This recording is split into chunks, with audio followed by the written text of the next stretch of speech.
పాపం జైపాల్ రెడ్డి గారు అయితే నిన్నటి మాటలు వింటే ఆయనకు ఒకేసారి పాపం నవనాడులు బిగించుకోపోతాయి ఆయన బతికొస్తే. కానీ ఇప్పుడు ఇవాళ అది వింటే కనుక జైపాల్ రెడ్డి గారి ఆత్మ కూడా ఆత్మహత్య చేసుకుంటుంది. జైపాల్ రెడ్డి గారి ఆత్మ కూడా ఆత్మహత్య చేసుకుంటుంది నిన్నటి రేవంత్ రెడ్డి మాటలు వింటే. రేవంత్ రెడ్డి నువ్వు మాట్లాడిన ఇక్కడ రెడీగా జైపాల్ రెడ్డి ఒక్కనాడు తెలంగాణ ఉద్యమంలో పాల్గొనలే. రేవంత్ రెడ్డి జైపాల్ రెడ్డి ఏ ఒక్క రోజు కూడా తెలంగాణ గురించి మాట్లాడలే.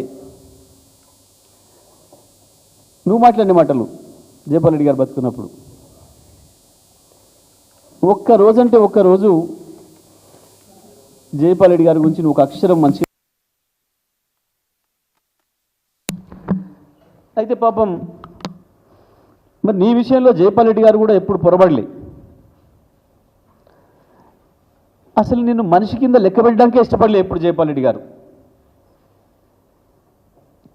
అసలు నీ పేరు ఎవరైనా వారి ముందు ప్రస్తావిస్తే చిచి అని వదిలేసేది. చిచి నేను పేరు తీసుకోవడానికి కూడా ఇష్టపడకపోయేది. గంతగా ఒక గొంగలి పూరు కంటే కూడా అధ్వానంగా నిన్ను చూసిండు జైపాల్ రెడ్డి గారు.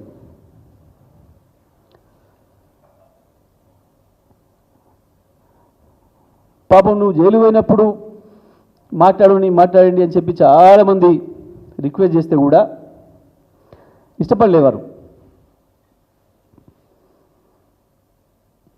ఎవరో ఒక మాట అన్న చెప్పరాదు మీరు అంటే ఆ పెళ్ళి ముందుగా అట్లా చేస్తారా అని ఒక మాట మాట్లాడారు తప్ప జీవితంలో నిన్ను కరెక్టే అంచనా వేశారు జైపాల్ రెడ్డి గారు. నువ్వు మనిషి జాతికి చెందినవాడికి కావు అని.